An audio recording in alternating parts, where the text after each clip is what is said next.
How do I look? Do I look okay for? Do I need to call a makeup artist? I mean, I'm gonna be on Tony Semaan's YouTube channel. I mean, I can't look like you know. You look great, my man. You look great. How are you doing? How's everything there? My nose is too big though. How are Well, things? you can imagine, depressing. Yeah. Yeah. I can imagine. I can imagine. Actually, I'm. This is. We're gonna go through all these things because there's so many questions I have for you. And first of all, just give us your background, like from your education all the way to where you're at today and before. Wow. So just a quick 2-minute intro about yourself for those who don't know who you are. So hi, I'm Rami. I'm a filmmaker, a cultural activist, one of the co-founders of the Palestine Music Expo. I'm actually a biologist. Like I started in my academic background. Yeah, I studied biology at the Hebrew University in Jerusalem, and later on I started working in the pharmaceutical industry. But I was an activist at the same time, and we started an activism group in my hometown, which is what they call a mixed city, a city that has both Jews and Arabs. Now, when you talk about mixed cities in 48, you talk about cities like Haifa, Lid, Ramle, Yafa, Akka, cities that were Palestinian before 1948, and after the occupation, few Palestinians remained there, survived the ethnic cleansing, and then Jewish population started moving in. So when we became mixed cities. So we started an activism group there. So, back then I used to work in the pharma industry. I would finish my, job, and at 4 or 5 p.m., I would take off my suit and I would wear my torn t-shirt and Harar Palestine, so I felt like I was leading a double life. At the same time, I started working on my film and started studying script writing, so became involved with cinema. And later on, we founded the Palestine Music Expo. So not only after we founded the Palestine Music Expo, we realized that, oh wow, this is a form of cultural activism. Actually, we're combining between entertainment and activism. So entertainment can be a form of activism, and I think the Palestine Music Expo have proven that. It's also a very useful political tool. So, and I just finished a fellowship with Harvard University, Harvard Divinity School, actually, and now I'm back in Haifa, Palestine. Yeah, I was about to ask. So yeah, you recently just went back, from what I understand, during lockdown, like in, I think only a month ago or a couple of months ago, you went back home, isn't it? Yeah, like a month and a half ago, and I had to be quarantined for 2 weeks, and it sucks. Yeah, I know. So tell me more about the Harvard experience. Like what took you there? Uh, Basically, I mean, I was about a year and a half ago. They approached me. There was this new program where they targeted practitioners, people who were doing some outside the box work in the context of Israel and Palestine, the occupation. So I was deeply honored, and I took it very seriously, obviously, at the very beginning. So as a practitioner, they asked me to apply. I applied, and I got accepted. And I basically spent a year in the Divinity School in Boston, researching cultural activism, doing some activism, working on my film, trying to promote also the Palestine Music Expo. And yeah, so and unfortunately, I was supposed to, like, the plan was to, stay in the U.S. and deepen my cultural activism work and research there. But COVID-19 happened, and Yeah, yeah.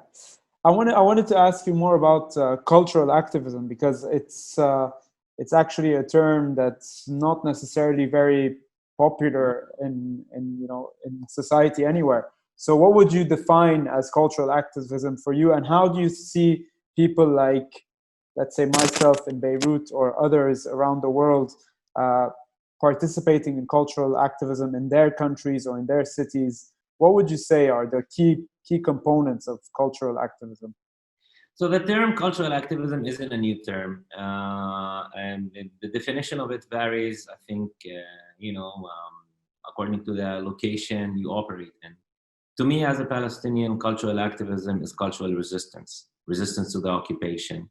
We go through waves and waves of the Zionist establishment's attempt to erase our both identity and culture and arts. So, occupation isn't just about taking our land. It's also about taking our music, prevent us from making music, making films, creating art. So to me, cultural activism is using our art and culture in general to show the world we're still alive and we're still there. So I know it's a very amorphic term, like nobody really not nobody, but everyone has a different definition of what cultural activism is. But I think in Palestine it's quite clear. And just to give you an example, it's funny that we're talking today. Yes. Yesterday, this is why I'm asking, because of what happened yesterday. Yes. Our partners, Rania Elias, who's the director of Yabuz Cultural Center in East Jerusalem, and her husband, Suhail Khouri, who's the director of the Edward Said National Conservatory, were arrested by the Israeli occupation forces. The official, they said officially they were like brought in for interrogation, but it was a raid. It was a raid on their house. It was a raid on the Yabuz Cultural Center. So I mean, it's what is it? What is it in these two individuals that the Israeli occupation is targeting? I mean, we know they're not engaged in what the Israelis call terrorism, which is like a violent resistance. This is just a way of them trying to silence us. This is just a way of them trying to maybe try to intimidate and maybe take out of the game two key figures in the Palestinian cultural activism. And this is just to show you that you strike a nerve with them when you use your art and culture to resist the occupation and to support your own people. Because art is about freeing one's mind. And the more we celebrate art, the more we support art, we support Palestinian music and Palestinian filmmaking, you help liberate people's minds more, and they become more active in resisting the occupation. So to us, it's clear, Unfortunately, not everyone in the international community understands that. And I see my message, and also, this is part of the work I've been doing in Harvard this year, was to tell our story, tell our cultural story to the world, and how the Israeli establishment is trying to suppress us and oppress us and prevent us from telling our story using culture and art. Yeah, because I was seeing, so obviously I went through a bunch of videos that I saw of you doing things where there's a video of you in Harvard giving a presentation, and I saw some others of PMX and so on and so forth. And I wanted to know, so in this case, like for something that like the what happened yesterday, how common is this in general when it comes to culture arrests, if you will? There are Palestinian, back in the 70s and the 80s, Israel used to assassinate Palestinian artists. The most famous cases was obviously Najil Ali, the guy who created Handala, and later on became one of the symbols of the Palestinian struggle. Nowadays, we have thousands of prisoners. A lot of them are artists. A couple of years ago, there was a very famous story of a Palestinian clown that was arrested. I mean, seriously, you're arresting a clown? Is the clown a threat to the entity, to the Zionist entity? Seriously? So you understand that there's more than that, more than what they officially say. How common is that? I don't know. I mean, that's a very. I don't have any statistics to show, but it's quite common. It's quite common, and it's not just about Tony. It's not just about arresting Palestinians. I mean, take me for example. I'm a Palestinian citizen of Israel, right? Unfortunately for them, their own laws and rules are supposedly applied to me. So they can't just like, do a night raid and come and arrest me for no reason, Yeah. right? For no legal reason, at least. So, but what they do is they prevent me from getting access to like government funds that could support my work. There's been an increasing wave of fascist politicians who are now demanding loyalty from Palestinian artists who are citizens of Israel, loyalty to the Israeli establishment, in order to get funded. That's like something that's been in the discourse recently. The latest, not the latest. I mean, she just left office a couple of months ago. Miri Regev, who was the Israeli Minister of Culture, and she's Moroccan. And by the way, Miri Regev in Arabic is Maryam Rajab. So she's Moroccan, Yeah. but she fights her Moroccan heritage and Moroccan identity, her Arab identity, if you will. And she started a war against Palestinian artists. The most famous case was Tamer Nafar a few years ago. That celebrated Mahmoud Darwish, and then she started a fight against Mahmoud Darwish, the Palestinian national poet, misquoting quoting his poetry and basically making an ass of herself. But it, like in the Trump case, it appeals to her base, to racist Israelis, and this is how they gain popularity. About a year and a half ago, just before I left Haifa to go to move to Boston, an Israeli theater approached me called Bet El Karma in Arabic. They have an Arabic name and an Israeli name and a Hebrew name. They approached me and they said, "Listen, man, we've been doing for 38 straight years. We've been doing an Arab culture festival. Okay. Do you want to curate the festival this year?" I said, "I will take that, and that's Israeli government money." I said, "I will be willing to curate the festival only if we call it Palestinian Culture Festival." All I wanted to do was use the taxpayer money, which is also my money. I pay taxes, of course, to celebrate our culture. Yeah. And so, and we were successful in this. I mean, the Israeli Minister of Culture. Really? Yeah, Miriam Rajab, Miri Regev back then, incited against us. She put my name on her Facebook page, and I started getting death threats, stuff like that. But we were able to pull it off. And for the first time since 1948, we forced the state of Israel to fund an activity that had the word Palestine in its title. That's crazy. I didn't know that. That's an achievement. That's a really good achievement.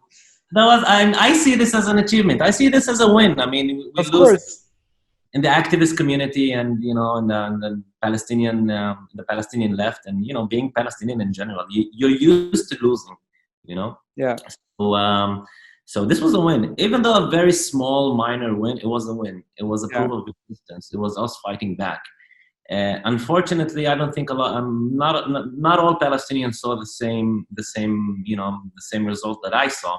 And a lot of people chose to overlook the fact that we forced the state of Israel to fund a festival that celebrates Palestinian arts and not Arab culture and art.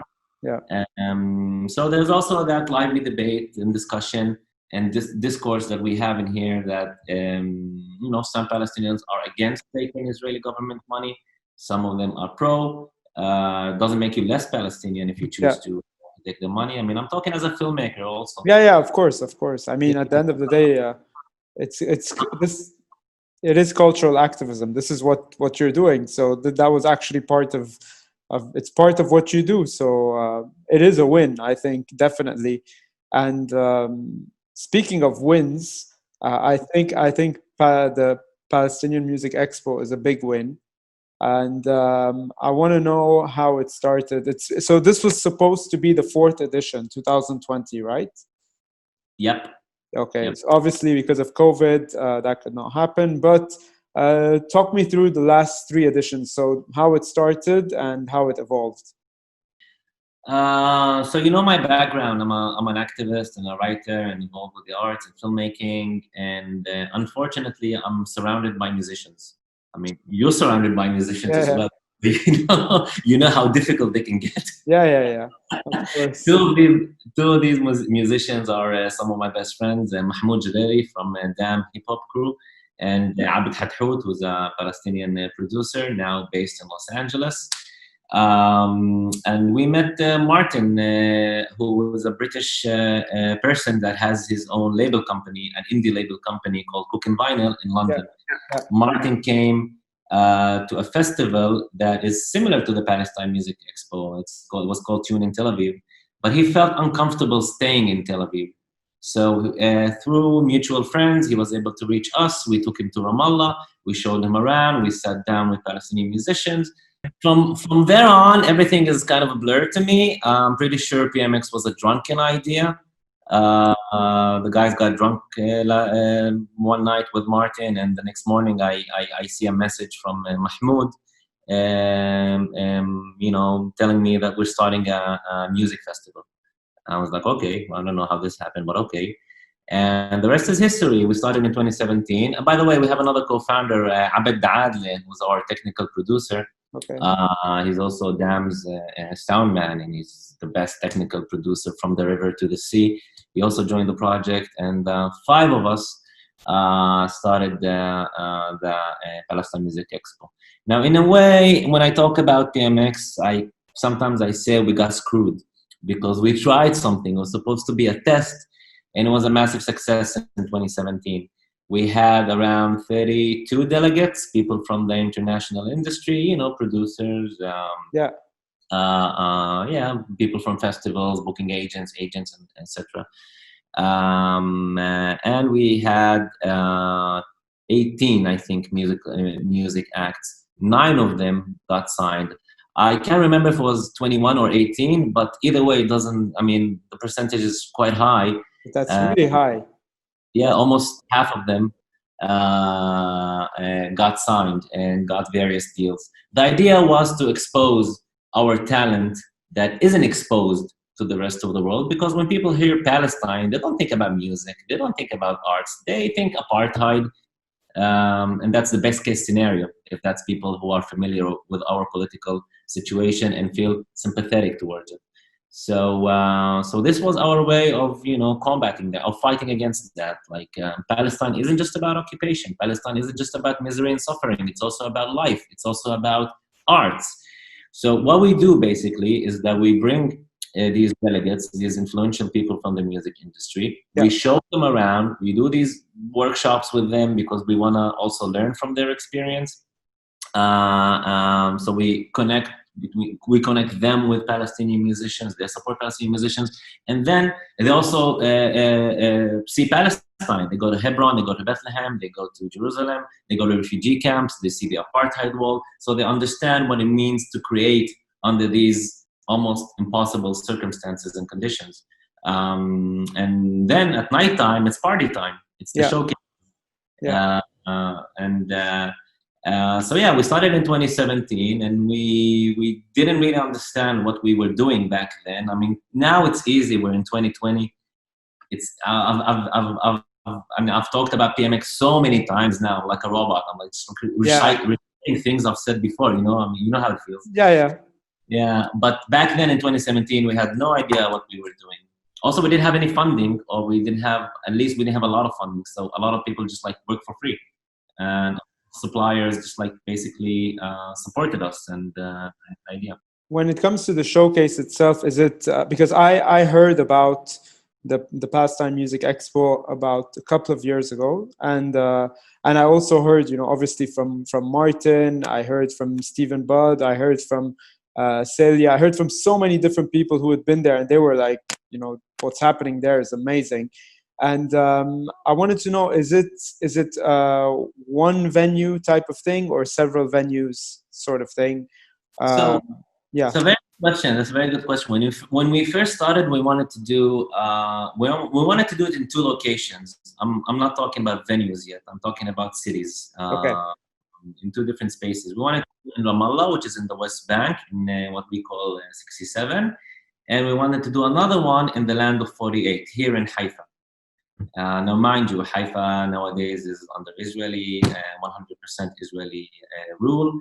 So we weren't that big of players. We were just like getting started. So we didn't think that taking that risk of doing a Palestine Music Expo in Haifa at the beginning was the right thing for us to do. Also because people from 1967 can't travel from Ramallah or from Bethlehem or from other cities in the West Bank into historical Palestine, the land of 1948. But we can go there, as Israeli citizens, as people who hold Israeli passports, we can go to the West Bank. So we were small, and we decided to just do it in one location. Now, and this is another problem in the Palestinian music scene. We don't have a lot of music venues. We don't have a lot of. We're not used to having like big concerts and or stuff like that. So we decided on doing it in just like in one venue that can hold up to like 2,000 people. Yeah, we decided to focus on just like one location. Okay. I mean, you know so many things about the music industry, Tony, and you know how important the live music scene is to any industry and to any scene. And I mean, it's very hard in Palestine because we don't have a lot of music venues, so musicians can't, perfect their craft in front of live audience. People rarely go and watch music concerts here in Palestine. So the idea of the Palestine Music Expo was to make that thing more approachable to people.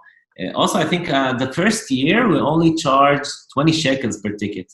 So you get to see the best bands in Palestine for roughly $6, US dollars for 3 days. Wow. Yeah, the idea was to just like make it accessible to everyone, and yeah. Have you noticed since 2017 till now? Obviously, so you said there were nine artists that got signed. Have you noticed a difference in the way some emerging artists or the ones who maybe didn't perform back then or haven't yet performed at PMX have started approaching music? Are they looking at it in a way where they realize that now there's PMX, so it means they do have an opportunity to get spotted by a big label or by someone? You tell me. I mean, we did a webinar with you. When was it? 2 weeks ago? 3 weeks ago? You know what I liked about that webinar a lot was I left the webinar when it was done, and I was like, that felt so good because they were asking the right questions and they were being incredibly curious. Whereas in normal circumstances, fine, I've worked with a lot of Lebanese artists and even other international artists. I've done a lot of these artist development sessions. And the questions that I was being asked by the Palestinian artists really caught my attention because they want to know what's the best thing, and they want to know what's the best thing to succeed without putting their context up front. So meaning they're not going to say, oh, we're in Palestine, it's horrible, we're struggling, and they're just like, okay, what can we do to do this, and how can we do this, and what do you think of that? Because I mentioned it at the time, and I mentioned it often, that because of the internet and somehow because of COVID-19, everything has become a level playing field, at least on the internet, at least on that level of how you're going to release music and who's going to listen to your music. So that's why, I mean, from my side, definitely, I saw there's big curiosity and a lot of follow-up, by the way. A lot of them wrote to me afterwards, and I interacted with them, and I exchanged, ideas, and I gave them and I really thought, there's something happening there, and I know there's something happening there, and I really hope that one day, we can actually exchange properly artists between here and there. And on that point, I wanted to see what do you see as an aspiration for PMX for you as a co-founder? Well, I mean, just like one tiny note on what you just said. I agree with everything you just said. I was also very happy with the questions that were asked during your webinar and during other webinars as well. This is the vibe of PMX, and this is the vibe of the Palestine Music Expo community and family. We're trying to be proactive. We're trying to, put aside the fact we're Palestinian. We're also artists, and Yeah. can tell a story no other artist in the world or artist community in the world can tell, and that story needs to be heard. Without playing masakin Yeah. بالعربي. Exactly. But like, yeah, we're not like, oh, look at us, we're in a refugee camp, we're poor people, we're under occupation. No, we're being active. We want to tell our story. We push ourselves. We're trying to be more professional. And I'm so happy that you were able to pick up on that. That's awesome, Tony. Um, so yeah, I mean, in the future, our big vision is to start the Palestine Music Office, PMO. Then basically create a home to all Palestinian musicians and their needs, a place they can rehearse, collaborate with other musicians, record, a place they can get support, professional support, a place they can get connected to the world. And under that project, PMX, that's going to be the big umbrella, and the Palestine Music Expo is going to be just like merely one project out of other, hopefully many projects. These things cost a lot of money. So our big dream is to get a lot of funding and to start that, and the Palestine Music Office.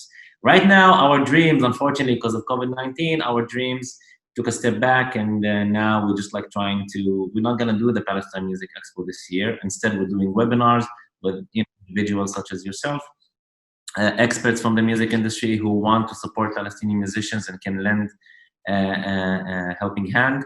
And so right now we're focusing on, regathering ourselves and looking forward to PMX 2021 edition. Yeah. Yeah. Have you found sympathy from Israeli music fans, or I don't know. I'm trying to wonder what's the dynamic like that. Have you had people come to PMX?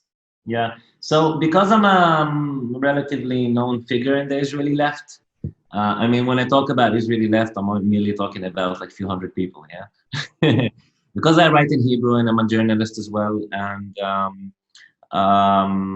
so people know about the Palestine Music Expo. Israelis, we were approached when we first started by Israeli musicians or Israeli producers who wanted to participate.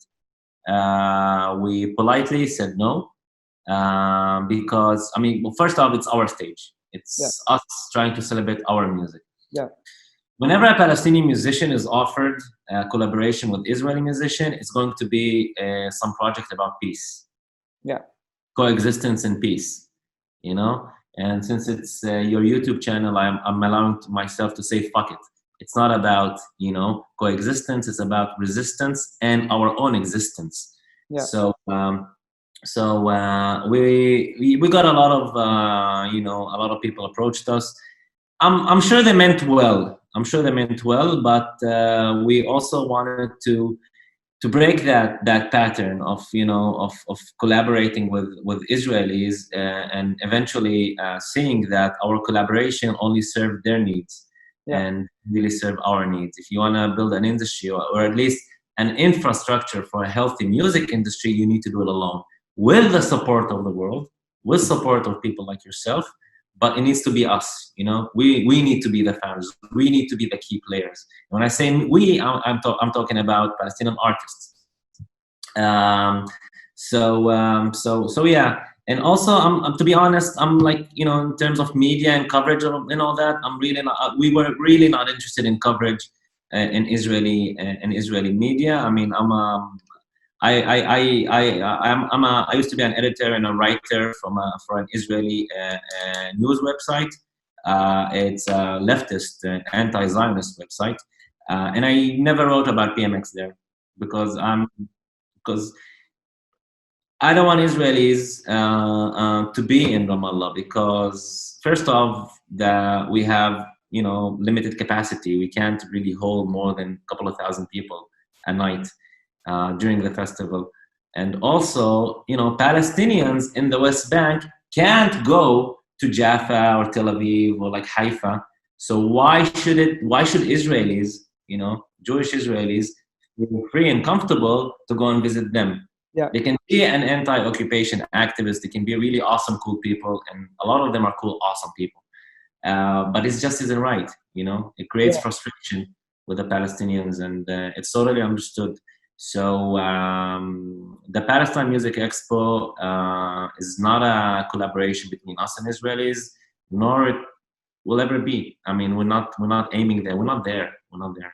I don't want to go into the complication of it or into, you know, whether it's the political side of it or anything, but just as a platform itself, I can say from an outsider point of view, I just see it happening. I see, you know, the names, I see the people who've attended, I hear the things that I've heard, and I'm just like, this is, you know, really going places. That's why I wanted to know, like, what are the aspirations? And obviously hearing that PMO is a plan, well, hopefully a plan after 2021, then Allah Akbar. yeah, exactly, exactly. And I wanted to see also, so there was something has nothing to do with music, but just out of curiosity, Yeah. because I saw an interview where you said that you're fluent in Hebrew and written, and it was actually, you were educated in Hebrew, and then your parents, you know, told you like not to lose your identity with Arabic, you know. And Yeah. I wanted to know, like, I mean, surely there must be benefits to that you're fluent in Hebrew and you It's can. not just about being fluent in Hebrew. It's also understanding the Israeli mentality. I grew up in my hometown is Lid, and I'm doing a film about Lid. And Yes, I saw about you know, that. I grew up. So I grew up in Israeli neighborhoods. You know, with you know, I had my childhood friends were mainly Jewish people, Jewish kids from the hood. You know. So yeah, that allowed me to get, you know, perspective and to really understand Israeli culture. And also it made me at a very young age see the inequalities between, you know, my Palestinian friends and their neighborhoods and the Israeli neighborhoods. You know, so at a certain point, our parents decided that it's time to move me and my sister to a Palestinian school. And when I say a Palestinian school, I mean Arabic speaking school. It is an Israeli school because it's an occupied city. So we moved there, and you know, after school, I would go to my classmates' houses, you know, play with them, you know, football, and you know, they're, you know, disenfranchised in neighborhoods. And I remember back in the 90s, Lid also used to be the drug capital of the Middle East. Really? So yeah, we would play football, you know, jump over junkies and needles and stuff like that. And yeah, it was really bad. And then at like 6 or 7 p.m., my mom would come and pick me up and take me back to my safe neighborhood. And that's just wrong, you know. That's just Yeah, like, you know, being able to see these two realities and the contrast between two realities, I think made me the activist that I am today. yeah, yeah, yeah. Well, I'm a big fan of what you're doing. I'm discovering more and more what you're doing. So I'm super happy and proud to have met you. I'm honored, you know, I'm a big fan of yours. I'm so honored. So just before we end this, if you had to have an ideal scenario for yourself, for PMX, for Palestine, for every, like, what would be your ideal scenario today? I mean, how would you? It's a tough one, I know, because there is no ideal scenario. But just trying to imagine a very happy place in your head right now. What would that be? Just so I understand, are you asking me about, like, you know, Palestine in general, or are you asking me about the music scene? Well, what are you? Everything, everything. Well, I'm gonna answer in a cliche. You know, I'm a hippie. I'm not really a hippie. I believe in hippie ideas. Like, I believe, I mean, the Jewish people are here. I mean, nobody really wants, I mean, most Palestinian people don't believe the Zionist propaganda. Most Palestinian people don't want to throw Israelis and drown them in the sea. That's bullshit. They are already here. We want to learn somehow to learn in coexistence. All I want is an equal space from the river to the sea in which everyone will be free. See, it rhymes. Uh, um, No, seriously, I want Ibn Jenin, you know, a Palestinian from Jenin, refugee camp in the West Bank, to be completely equal to the person sipping a cappuccino or having a pint in northern Tel Aviv or center of Tel Aviv. I want all people to be equal. I want Gaza to be free. I want people in Gaza to be able to, you know, travel, to be able to work, to be able to leave Gaza, to be able to come back to Gaza, to be able to visit us. You know, I haven't been in Gaza. I've never been in Gaza. Really? You know, most of my adult life, Gaza was under siege, so I can't go. You know, I have friends in Gaza who can never visit me. I have friends in the West Bank who can never visit me. You know, I live in Haifa. Haifa is such a beautiful place. You know, a city built on a mountain, such a beautiful Palestinian city. With it has a Palestinian presence. And my friends from Ramallah call me sometimes using FaceTime or WhatsApp video. And the first thing they do is, okay, Rami, we don't want to see your ugly face. Please go outside to the balcony. We want to see the mountain. We want to see the bay. We want to see the Really? sea. We want, you know, so all I want at this point is for us to be free, for us to be able to move around, for us to be equal to other people who are privileged in this in this space. And these people are Israelis. So I guess, politically speaking, I support a one-state solution with a complete return of all Palestinian refugees, because it is their right, and that's a sacred, holy right. So yeah, you know, talking about an equal space from the river to the sea is hippie talk, right? I want equality for all people, Israelis and Palestinians, right? Unfortunately, in nowadays Israel, if I would say that in a lecture in Tel Aviv, people will boo me, people will start, you know, heckling me, people will try to threaten me. But when I say the same thing on a stage in Boston or New York, people applaud. People say, yeah, that's a very good idea. That's a very cool idea. So just to show you how far we are from that Oh, solution. yeah.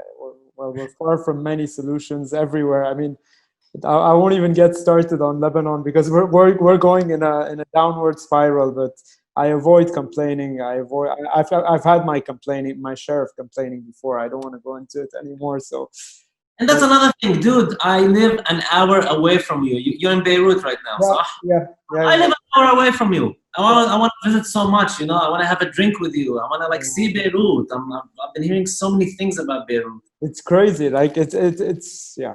I mean, Yeah. I always say it's not going to happen in our lifetime, but hopefully one day it will. I don't know. Inshallah, Arif. Inshallah. Yeah. Anyways, thank you so much for your time, Rami. It was a pleasure. And Habibi, you know, I think the world of you, and same here. like I'm honored. This was a lot of fun. This was a lot of fun. Yeah, same here. Thank you so much. Yalla, we'll speak soon. Take care. See you. Islam. Bye.